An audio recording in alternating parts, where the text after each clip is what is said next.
92,5 Maestro FM, House with the Sound. Shalom dan apa kabar Sobat Maestro? Kita bertemu kembali ya di program Pelangi Kasih, mengawali minggu yang baru, hari yang baru ya, Senin tanggal 8 April 2024. Dan seperti biasanya setiap hari Senin di program Pelangi Kasih ada rekan-rekan konselor dari Rumah Konseling Parahyangan Bandung yang menemani Anda dan juga mengedukasi Anda. Nah, jika ada pertanyaan ataupun topik-topik yang ingin kami diskusikan bersama, silakan Anda bisa SMS atau WhatsApp di 081 321 000925. Atau Anda juga bisa menyaksikan siaran kami melalui Instagram ya di Maestro Radio Bandung. Dan kita berbeda studionya karena sebagaimana udah diinformasikan ya, Studio 3 sedang diadakan renovasi. Kita berada di Studio 2 ya. Sudah bersama saya Dr. Ronald Jonathan, salah satu konselor dari Rumah Konseling Parahyangan Bandung. Apa kabar, Dok? Baik, Mas Ari. Senang sekali bisa bertemu lagi dengan Mas Ari. Selamat siang para pendengar Maestro. Senang ya kita bisa bincang-bincang lagi bersama Rumah Konseling Parahyangan. Saya Dr. Ronald Jonathan. Kita akan ngobrol-ngobrol tentang satu topik ya. Kita bentar lagi akan masuk ke Lebaran. Ya. Jadi sudah H-2 kira-kira. Walaupun nanti masih tunggu ketetapannya, tapi diperkirakan tanggal 10. Nah, ini kita mungkin masih ada satu masalah mungkin ya buat beberapa orang, bahwa kalau mau hari raya ya, kebetulan ini menjelang Lebaran, walaupun mungkin di antara kita ada yang tidak merayakan Lebaran, tapi banyak juga yang merayakan Lebaran, atau di satu keluarga ada yang merayakan Lebarannya dan ada yang tidak merayakan Lebarannya. Nah, ada satu kadang-kadang di tengah keriuhan ini suka ada timbul masalah. Itu yang kita kenal dengan istilah loneliness atau kesepian, itu Mas Ari. Ya. Kan kadang-kadang orang bilang, aduh, ada yang benar-benar sendiri ya. Misalnya sudah tidak ada keluarga lagi, sudah katakan sebatang kara tinggal sendiri gitu. Atau misalnya kalaupun ada orang lain di rumah, sudah seolah-olah komunikasinya tidak terjalin dengan baik. Mungkin saja orang itu bekerja di tempat yang ramai, gitu katakan dia mungkin di restoran atau di klub atau dimanapun juga ya, misalnya bioskop, gitu, suasananya ramai, tapi kok rasanya sepi ya, lonely. Kita bedain ya. Sendiri dengan kesendirian. Kesepian lah ya, loneliness itu istilahnya.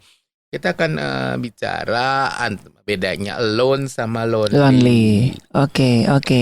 Nah, ini sangat menarik ya Sobat Maestro ya. Kita akan coba gali lebih dalam begitu ya, Dok ya. Sebetulnya ada beberapa yang permainan kata begitu ya, antara kesepian, kesendirian, atau memang pengen menyendiri gitu. Oke. Kalau misalnya alone itu sendiri, memang itu adalah satu situasi gitu, di mana kita sendiri. Orang bisa saja sendiri tapi dia tidak kesepian. Tetapi ada juga orang yang di tengah keramaian tapi dia merasa kesepian, seolah-olah tidak ada orang yang memahami dia, begitu ya. Tidak ada teman untuk berbincang, tidak ada artinya dia kayak merasa hampa, begitu ya. Oke, dan kalau misalkan mengambil waktu untuk sendiri itu beda lagi ya, kayak retreat gitu ya. Kan kita sekarang mulai ada tuh mungkin terutama misalnya di teman-teman Katolik tuh kan ada yang namanya silence retreat ya, di mana orang tuh nggak boleh bicara. Tapi mereka jadi tetap punya relasi misalnya dengan Tuhan, dan bagaimana berelasi dalam keheningan ketika nggak bicara, tapi orang bisa merasa ada kontak batin begitu ya, seperti itu. Tapi ini yang kita bahas ini adalah kesendirian yang menimbulkan gangguan. Artinya ini bukan satu pilihan, tapi satu situasi di mana orang berada dalam keadaan sendiri, dan kesendirian itu sifatnya mengganggu. Oke. Karena orang merasa dirinya kok ini saya ngerasa kosongnya hampa, sepi banget gitu. Jadi itu cluenya ya Dok ya. Kalau itu selama itu tidak mengganggu, nggak apa-apa ya Dok Nggak ya? apa-apa. Kan kadang-kadang ada beberapa orang, kita tentu masih ingat yang kepribadian ada yang introvert, extrovert. Kalau orang-orang introvert kan dapat energinya ketika dia menyendiri. Iya, betul. Ya. Jadi dia kalau dia sendiri itu dia mendapatkan energi, mungkin dia membaca, mungkin dia berdoa, mungkin dia bermeditasi. Intinya dengan kesendirian itu dia mendapatkan energi. Gitu. Sebaliknya orang-orang yang ekstrovert itu kan umumnya mendapat energi dari luar. Misalnya kayak saya gini, kalau habis misalnya saya ceramah, ada yang nanya, ada yang memberi komen, itu energi saya seolah-olah mendapat energi gitu ya. Tapi kalau dia diam gitu malah jadi bingung gitu. Waduh, tadi gimana ya? Nah, itu adalah ciri khas orang ekstrovert. Jadi energinya dapatnya dari luar.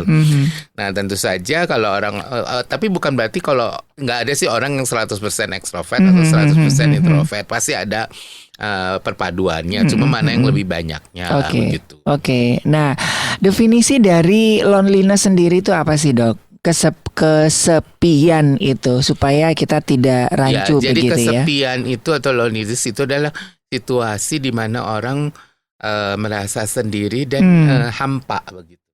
Kayak kosong gitu ya. Jadi hampa ya Sobat Maestro ya. Dan mungkin hari-hari ini Anda merasa seperti itu. Iya kan lagi liburan. Lagi liburan ya. Teman-temannya kan ada juga ya teman-teman misalnya yang sepi tapi dia ini kesempatan saya bisa beres-beres rumah, nggak ada yang nelpon karena teman-teman lagi berlibur gitu.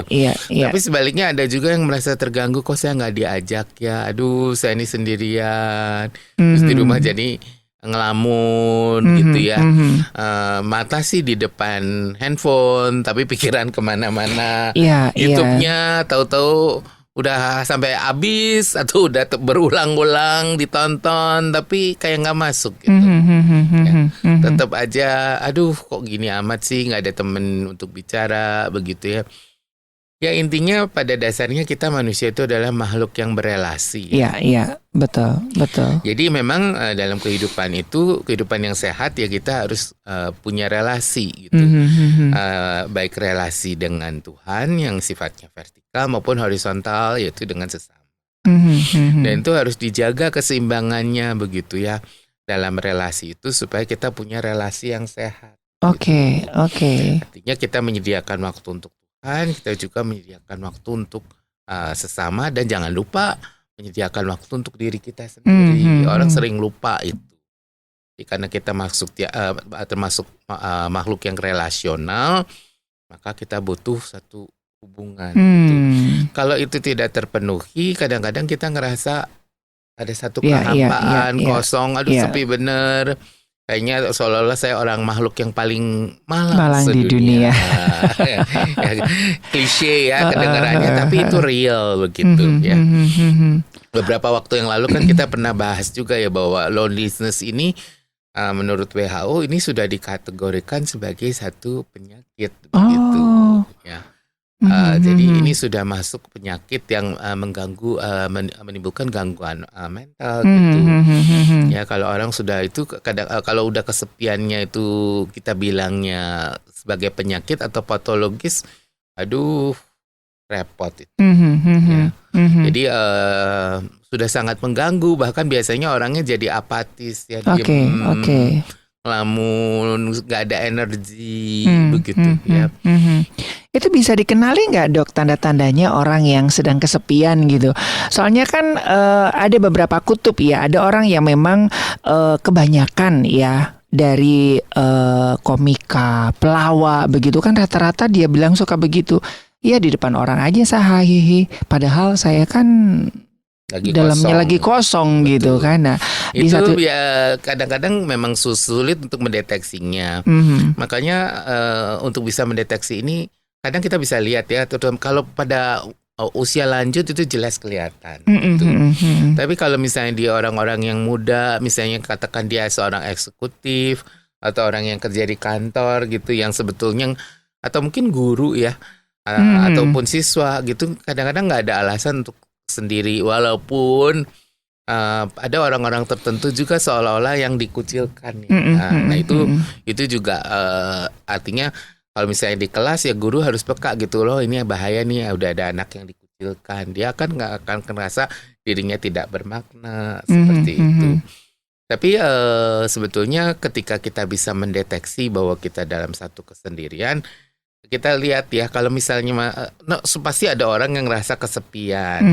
Wah, kesepian itu mungkin belum menimbulkan sebagai satu penyakit gitu. Tapi bagaimana kita mengatasi kesepian itu tentu saja banyak hal. Kalau Anda adalah orang yang katakan introvert, ya mungkin Anda bisa dengan membaca buku, nonton YouTube, ya. Tapi kalau Anda dasarnya seorang yang butuh berelasi, mungkin bisa menghubungi kawan untuk ngobrol, baik bisa WA. Tapi kalau misalnya Anda adalah orang yang senang tatap muka, kayak model saya, yang ngajak temennya lah ya, yuk kita ngopi bareng, yuk kita ngobrol seperti itu. Nah itu artinya karena kebutuhan setiap orang itu kan beda-beda ya. Betul, ada yang bisa dipenuhi cukup dengan WA. Saya termasuk orang yang tidak cukup dengan WA saja. Ada yang cukup dengan telepon, tapi juga ada yang perlu tatap muka. Iya. Betul. Jadi artinya tidak bisa dikenali secara fisik gitu. Betul. Ya dok ya. Biasanya kalau ketahuan udah akut gitu ya. Udah berat begitu. Udah ketawa-ketawa sendiri gitu. Enggak sampai segitunya. Tapi mulai depresi gitu ya. Males. Gejalanya bisa dua, tidur terus atau nggak bisa tidur. Ya udah mulai terganggu. Gitu. Jadi ada beberapa orang yang dia mencoba untuk mengalihkan kesepiannya dengan beraktivitas terlalu berlebihan gitu. Ada yang mengatakan wah orang ini kesepian nih. Ada yang begitu. Nggak bisa juga ya dok ya. Juga. Tapi bahwa aktivitas itu penting. Tapi sebetulnya yang penting adalah satu keseimbangan gitu. Kalau kita bicara dalam konteks Kristiani, itu tentu saja kita harus punya relasi yang adekuat dengan Tuhan dan juga dengan sesama. Kalau kita dengan Tuhan yang nggak beres, biasanya nanti dengan relasi dengan sesamanya dan diri sendiri juga suka bermasalah. Jadi relasi dengan Tuhan itu yang mendasari hubungan kita dengan diri kita sendiri maupun dengan sesama. Wah ini cukup menarik nih dok. Ada beberapa teman saya dan juga termasuk keluarga saya yang dia aktif banget ke gereja. Ternyata dia kesepian di rumahnya dok. Nah ini yang kita harus lihat aktivitas di gereja itu apakah satu aktivitas saja yang tanpa relasi gitu.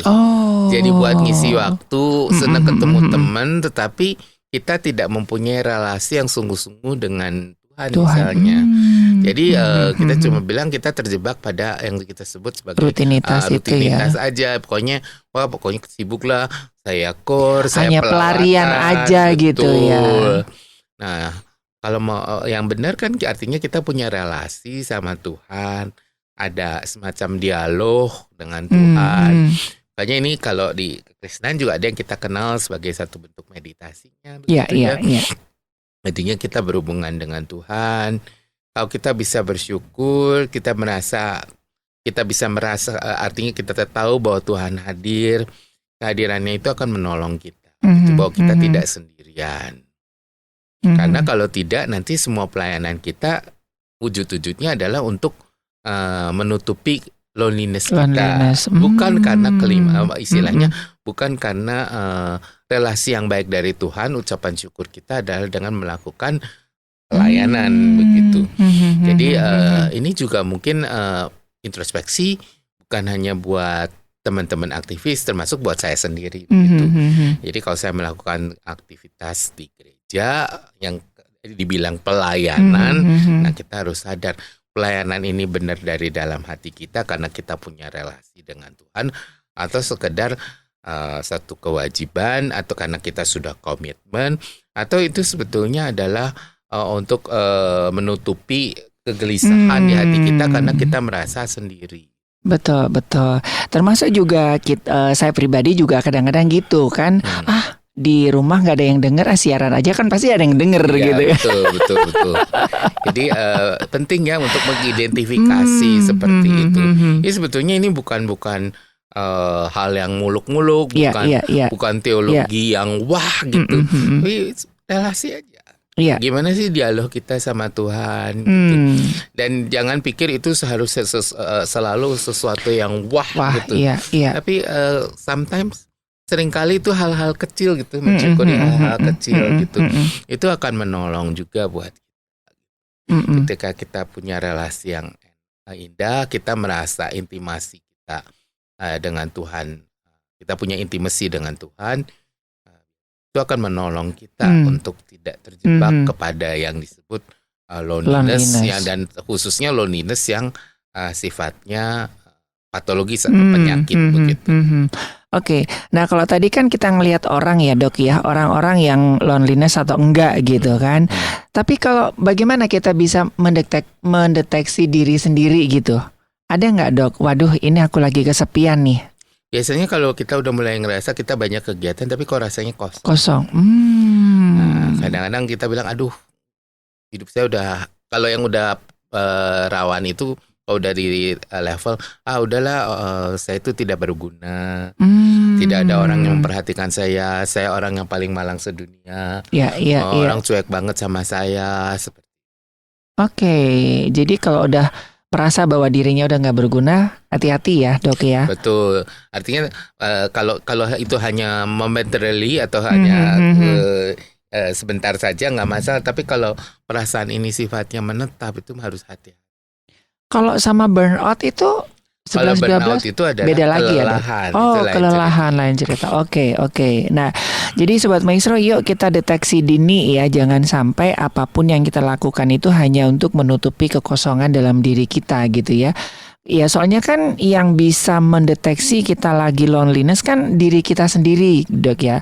Kalau dari analisis medis kelihatan nggak sih dok? Bisa, biasanya kalau misalnya dia udah ke arah depresi, yang mulai sulit tidur, terus ngomongnya itu lagi, artinya ngeluhin itu. Nanti dalam kalau kita lagi anamnesa atau kita lagi kita bilangnya kita wawancara lah klien atau pasien kita ya, atau klien kita lah ya, atau konseli kita, itu udah kelihatan itu sebagai tema yang berulang. Wah, jadi kalau saya nanya berulang-ulang berarti saya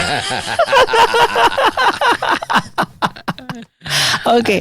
Nah kira-kira dari pengalaman Dokter Jonathan ya di dunia medis dan juga konseling gitu, kira-kira apa sih yang bisa menyebabkan orang-orang ini loneliness ini dok? Ya, penyebabnya itu banyak banget ya. Mulai dari yang orang-orang yang merasa tertolak. Itu awal-awalnya banyak yang merasa tertolak, kemudian dia jatuh ke loneliness. Nah, saya siapa sih saya ini? Biasanya punya gambar diri yang kurang baik juga kadang-kadang ya. Itu biasanya kelompok-kelompok yang rawan untuk jatuh ke loneliness. Siapa sih saya ini? Saya cuma asisten rumah tangga. Loh, nggak gitu loh. Asisten rumah tangga itu sebetulnya pekerjaan yang terhormat. Hanya saja di masyarakat dianggap sebagai pekerjaan yang rendah. Tapi kalau kita boleh jujur, ayo kalau di rumah kita nggak ada asisten rumah tangga. Iya, kan apalagi lebaran gitu. Gini ya, bingung ya. Nah itu kan baru kita bisa menghargai. Jadi artinya setiap orang apapun yang dia lakukan, itu selama dia lakukan dengan sungguh-sungguh, itu kan semua punya peran gitu. Jadi artinya loneliness ini bisa menghinggapi dari semua usia dok? Betul, mulai dari anak-anak sampai lansia. lanjut usia. Mulai dari yang orang yang maaf kata tidak sekolah tinggi sampai mungkin yang S3. Oh, jadi tidak mengenal usia dan strata gitu ya dok ya? Bisa menghinggapi siapa saja. Tinggal bagaimana kita bisa mendeteksi ini. Kemudian kalau memang diperlukan, bagaimana kita bisa minta pertolongan. Nah mungkin ini fungsinya, makanya kenapa kalau di gereja itu sebetulnya ada yang namanya. Oh iya. Jadi diharapkan di kelompok kecil atau apapun namanya, entah itu pool atau kru atau apapun namanya, Itu penting. Jadi orang itu punya satu komunitas yang lebih kecil karena kita sadar Iya. bahwa misalnya di gereja saat ini kan aduh komunitas artinya gerejanya apalagi gereja-gereja besar itu orang mudah hilang. Datang nggak ada yang kenal, pulang nggak ada yang kenal. Itu Datang nggak gawat. diundang, pulang nggak diantar gitu ya. Nah itu bahaya tuh. Oke, iya. Jadi ini jadi perhatian kita semuanya ya, Sobat Maestro ya. Jadi loneliness ini tidak mengenal usia dan orang-orang yang kesendirian. Apakah gini dok? Apakah orang-orang yang rentan dihinggapi kesendirian itu orang-orang yang ekstrovert gitu? Kalau orang introvert kan udah biasa, kayak saya kan biasanya ya saya kalau pergi rame-rame itu malah liar gitu. Nah, bukan gitu. Kalau orang ekstrovert mengalami loneliness lebih gampang kedetek.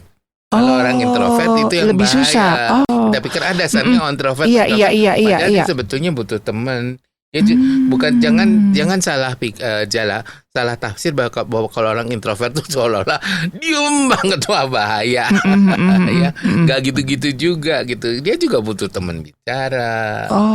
Dia juga cuma mungkin circle-nya nggak besar gitu. Biasanya kan kalau orang-orang introvert temennya terbatas tapi dalam. Ya.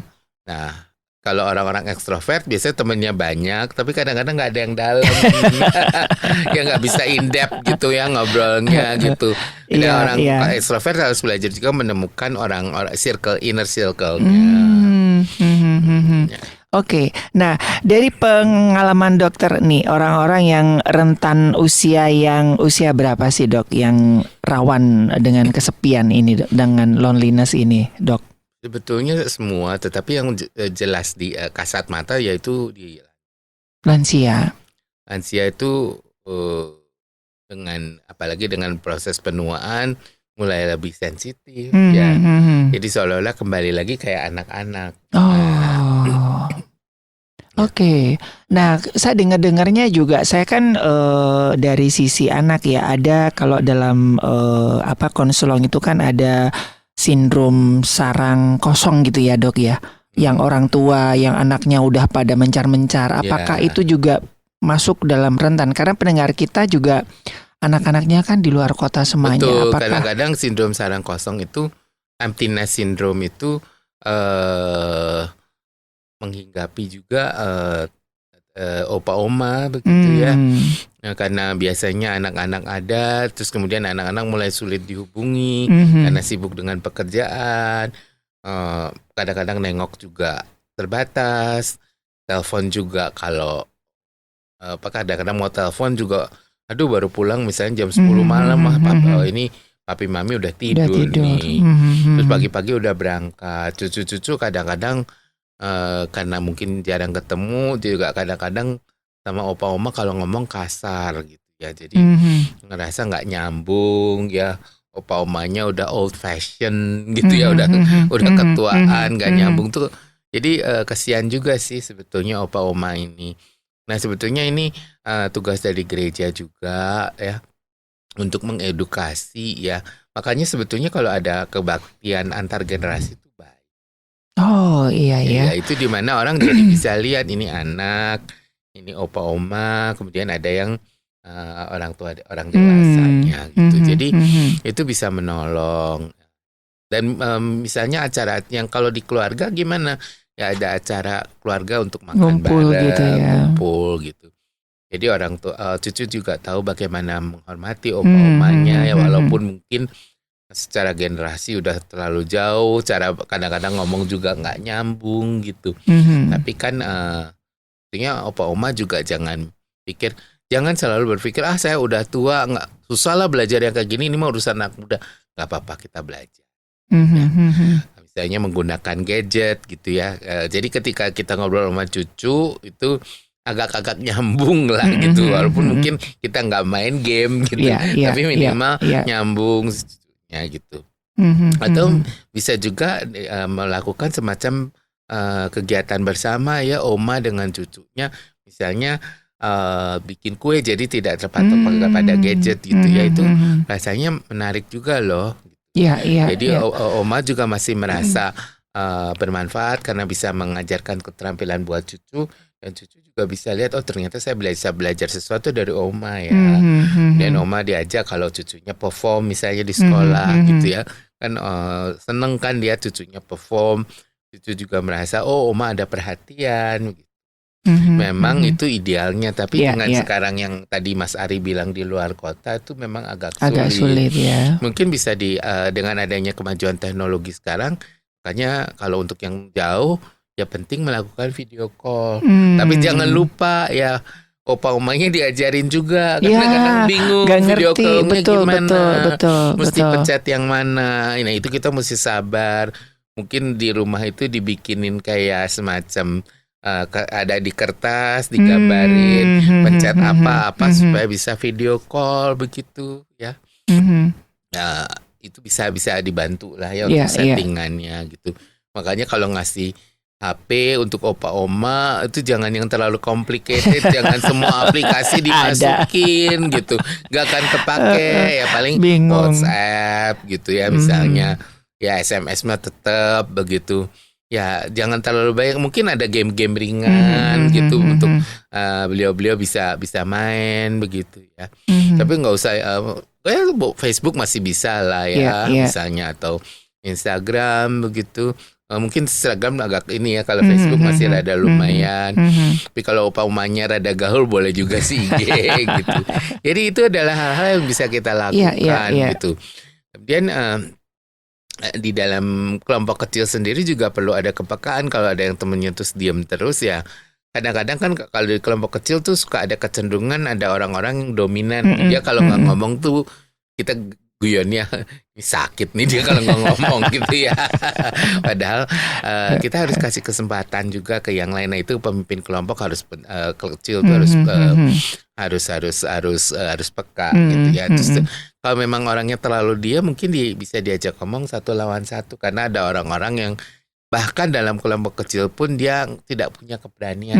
Aduh saya mah nggak pinter ngomongnya, itu biasa alasan-alasan yang sering klise yang harus dikemukakan. Buat kita klise, tapi buat beberapa orang itu emang begitu, itu emang masalah. Nah, jadi kita mungkin perlu 1 lawan 1. Itu artinya pemimpin kelompok kecilnya ngobrol dengan orang itu, mungkin dalam situasi formal, bukan jadi kayak ngobrol, bukan dalam nada interogasi. Iya, jadi sekali lagi Sobat Maestro, mengenai loneliness ini dari semua usia dan penyebabnya juga berbeda-beda tiap orang begitu ya. Dan artinya kalau kita mau membantu juga harus tahu sebabnya dulu ya Dok ya, dari akar masalahnya orang ini kenapa sampai loneliness begitu ya. Nah kira-kira bahaya nggak sih Dok loneliness ini Dok? Nah kalau loneliness itu makanya masuk penyakit juga kan, karena kalau udah sangat mengganggu bisa menimbulkan depresi ya, orang jadi nggak mau apa-apa, sulit tidur, malas tidur, atau tidak bisa tidur, malas melakukan kegiatan, jadi apatis. Itu terutama kemarin itu sampai muncul terutama misalnya di Eropa tuh, di Inggris yang penelitiannya cukup banyak untuk masalah ini. Tapi tidak menutup kemungkinan bahwa ini juga akan terjadi negara kita. Sebetulnya udah terjadi sih, cuma memang mungkin jumlahnya belum sebanyak seperti di Eropa. Oke. Nah, ini yang lagi rame juga di Jepang itu, ada orang sampai ketakutan dengan bersosialisasi. Apakah itu gara-gara loneliness itu, Dok? Bukan, mungkin itu satu bentuk penyakit. Fobia. Lain lagi. Oke. Dia seperti itu. Jadi orang itu ya artinya kalau dia sampai terganggu bisa depresi, dia bisa cemas, bahkan mungkin bisa timbul keinginan bunuh diri yang waktu itu kita sebutkan gitu. Karena dia udah merasa, aduh saya mah sendiri, udah nggak ada yang perhatiin saya, nggak ada juga tuh orang nggak peduli gitu lah. Saya mati juga nanti paling keluarga saya cuma datang nangis sebentar udah beres kan gitu. Itu masih mending ada yang nangis Dok. Saya kan makanya kemarin waktu dokter bikin tema mengenai bunuh diri itu kan, saya sedang dalam sebuah fase-fase itu. Jadi teman-teman, aduh si Ari ini jangan-jangan kok munculin tema itu gitu loh. Karena kan ya saya termasuk orang yang punya riwayat nggak bagus tentang itu gitu loh dok. Gitu kan. Nah terus saya kan juga introvert gitu. Saya lebih senang sendiri sih. Saya lebih nyaman sendirian gitu kan. Seperti dokter tadi sampaikan bahwa orang-orang ekstrovert itu lebih ketahuan simptomnya gitu kan. Wah ini berarti ada orang-orang ini. Jadi artinya buat orang-orang yang introvert lebih berbahaya kah dok dengan loneliness ini dok? Some extent ya artinya sama bahayanya, tapi iya karena deteksinya kadang-kadang terlambat. Nah baiknya sih kalau memang takut, yang satu tolong tidak self diagnosis. Mungkin kalau memang perlu bisa menghubungi rumah konseling Parahyangan. Iya. Supaya bisa mendapat bantuan yang tepat. Jadi jangan nanti kalau udah dengar dari sini, oh berarti gini, saya begitu ya. Oh teman saya berarti gini ya. Oh nggak gitu juga. Itu ada assessmentnya. Ada bagaimana harus menilainya begitu.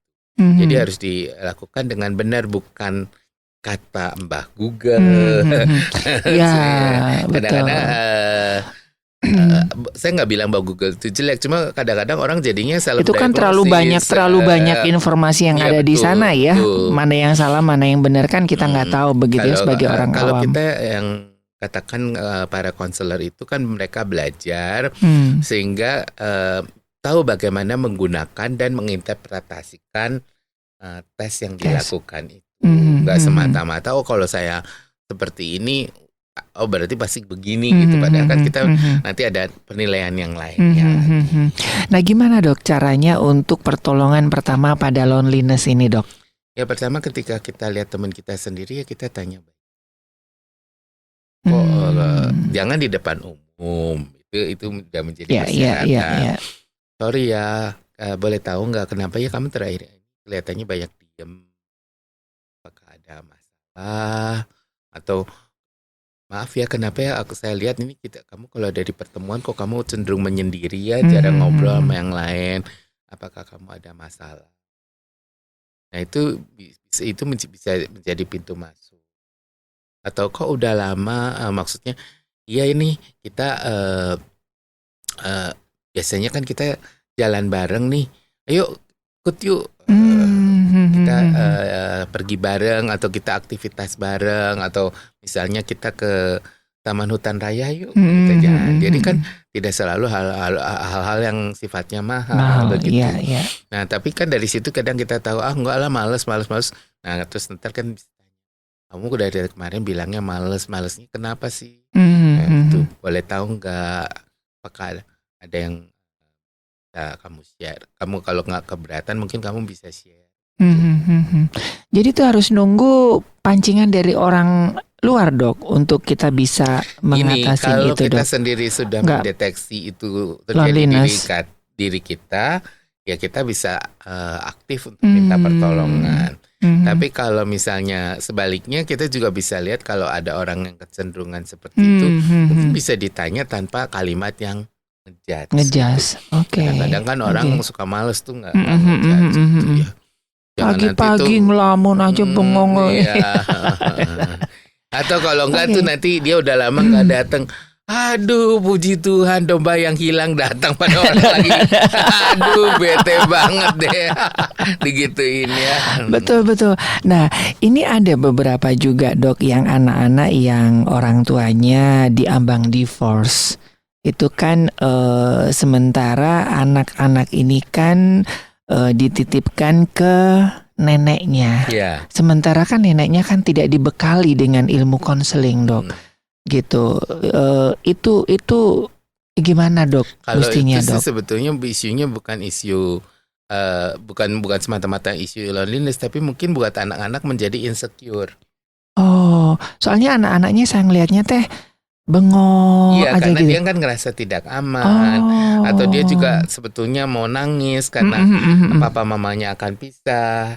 Karena jangan dipikir anak tuh nggak tahu, dia tuh tahu ada konflik. Kadang-kadang orang tua juga kan kadang-kadang kalau yang mau bercerai itu diambang divorce itu kan kalau udah bertengkar udah nggak lihat lagi ada anak udah saling menjelekkan. saling memaki, bahkan kadang-kadang terjadi kekerasan di depan anak jadi trauma. Iya. Itu mungkin bisa menjadi satu topik tersendiri sih, mengenai bagaimana menghadapi anak-anak yang orang tuanya diambang. Iya, dan ini yang sering kali maaf kata ya, dari gereja pun jarang menjangkau begitu. Yang tahu orang tuanya lagi konflik, anaknya diantepin aja gitu ya. Mestinya kan ada komisi. Tapi kadang-kadang juga mungkin susah juga ya karena kan namanya anak sekolah minggu itu kan seminggu sekali. Kadang kan nggak agak notice. Justru saya pikir guru kelas sebetulnya lebih berperan. Oh, dari sekolahan ya. Sekolah kan bisa lihat. Betul. Temennya bisa lihat kalau dia diem murung. Nah dari situ kita bisa. Oke, jadi ini tugasnya banyak ya, tugas semua orang ya dok ya. Bukan berarti guru sekolah minggu nggak bisa, bisa. Tetapi kalau kita lihat frekuensi pertemuan kan relatif seminggu sekali, sekolah, 1,5 jam bisa sih kelihatan anak tuh biasanya ya. Tapi mungkin waktu itu dia lagi nggak enak badan atau gimana gitu. Tapi kan yang bisa lihat lebih continue adalah misalnya teman sekelasnya atau misalnya guru walinya. Nah kalau di sekolah kan enaknya kalau ada guru BK bisa minta tolong guru BK. Oke. Apakah ini agak nggak tahu, apakah ini juga memicu anak-anak yang loneliness itu, kan ada lagunya tuh, anak jalanan gara-gara kesepian gitu, kalau gara-gara loneliness, apakah itu bisa memicu kenakalan remaja dan kenakalan orang tua gitu kan dok? Dia pengen dianggap ya. Kadang-kadang kalau yang itu kan memang dari perhatian, betul. Jadi dampaknya ini sangat banyak ya dari loneliness ini ya dok ya. Mungkin juga akibat dari pengabaian. Oke. Nah, jadi ini kelihatannya sepele, tapi ini benar-benar serius ya dok ya. Sampai WHO bilang ini udah masuk ke penyakit begitu ya. Oke. Nah itu selain bunuh diri, apa yang diakibatkan dari loneliness ini dok? Ya artinya kan kalau dalam kehidupan sehari-hari ya dia nggak bisa berfungsi dengan optimal. Jadi terkesan pemalas. Ya itu biasanya kaitan eratnya paling dengan depresi. Dan kalau depresi yang berat tentu saja bisa keinginan atau tindakan. Jadi artinya loneliness ini pintu masuk awal dari depresi itu ya dok ya? Betul. Salah satunya kan depresi.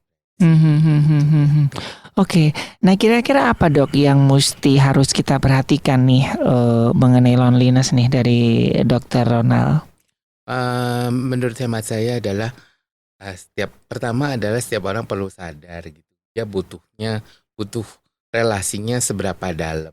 Dan usahakan kita semua punya istilahnya mungkin bahasa sekarang tuh bestie atau teman yang bisa dipercaya untuk kita curhat lah termasuk hal-hal yang sifatnya private tanpa takut digibahkan. Soalnya kadang-kadang ceritanya di gereja dengan alasan didoakan yang ada adalah jadi gibah. Betul. Kalau dari ini dok, dari prosentase jenis kelamin yang rentan dengan loneliness itu, dari makhluk yang terkuat di dunia atau mungkin laki lebih ini ya, lebih rentan karena kalau perempuan biasanya kemampuan, misalnya kalau kita lihat orang tua kan minimal di tukang sayur kan bisa ketemu ya gitu, ibu-ibu ngerumpi walaupun gimana ya masih ada cicatnya. Kalau bapak-bapaknya kalau udah sepuh gitu kadang-kadang di rumah dia udah mager gitu, kecuali dia masih punya circle-nya ya gitu, atau masih mau ngobrol dengan tetangga. Tapi kan sekarang dengan tetangga juga kan udah. Iya ya, apakah itu sebabnya tingkat depresi memang lebih banyak, lebih rentan yang pria, dan di tempat di ODGJ juga lebih banyak yang pria daripada wanita. Gara-gara itu ya tidak bisa merilis perasaannya itu ya, emosinya. Terus kan kalau di sini kan laki-laki kalau cerita Lu kayak cewek aja. Padahal butuh kan loh ya, Dok, ya. butuh kan untuk bisa bercerita tanpa dihakimi. Itu kan sebetulnya bukan urusan gender, tapi kan itu kebutuhan hakiki buat manusia kan. Itu untuk didengarkan. Tuh ya, bapak-bapak ataupun ibu-ibu ataupun ini, kalau ada bapak-bapak lagi ngumpul-ngumpul nggak apa-apa gitu ya. Artinya kelompok kecil itu sebetulnya akan menolak. Gitu ya. Minimal punya circle ya. Walaupun kadang-kadang di dalam circle juga tetap aja ngerasa lonely, bisa aja ya. Nah kalau misalnya udah keganggu gitu, jangan sungkan-sungkan untuk. Ya, ya, betul. Ada rumah konseling Parahyangan Bandung begitu ya, yang bisa mendampingi Anda begitu ya.